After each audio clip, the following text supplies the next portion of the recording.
Chloe Baxter, a young marketing professional, went out with co-workers for drinks on the evening of May 17, 2019. Around 11:30 p.m., she ordered a rideshare to take her home.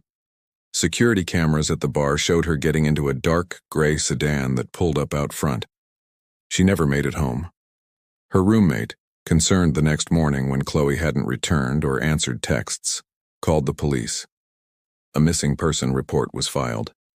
Later that afternoon, her body was found in a remote ditch outside city limits, partially covered by leaves. She had been strangled with a cord, and her belongings were missing. Initial suspicion pointed to the driver of the rideshare, but when authorities contacted the company, they learned no ride had ever been completed under Chloe's account.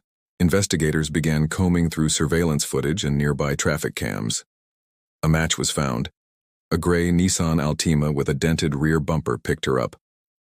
With that plate number, they traced the vehicle to Daniel Rowe, a 32-year-old former rideshare driver, whose account had been deactivated months earlier due to complaints of inappropriate behavior.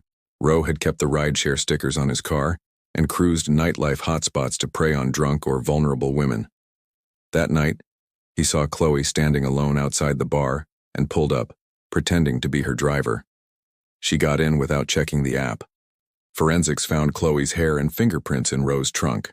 A search of his home uncovered her purse, ID, and phone wrapped in foil to block tracking. His browser history showed searches for how to erase rideshare GPS logs and how long does DNA last in a car. Rowe was arrested on May 22, 2019, and charged with first-degree murder, kidnapping, and identity fraud. At trial, the prosecution detailed his deliberate scheme to impersonate a rideshare driver to abduct Chloe. The defense claimed it was a misunderstanding, but overwhelming evidence, including GPS logs, surveillance footage, and DNA, shut that argument down. Rowe targeted Chloe because she was vulnerable and alone. His past complaints hinted at a pattern of predatory behavior. He intended to assault her and then kill her to silence the witness. Daniel Rowe was found guilty of first-degree murder and kidnapping.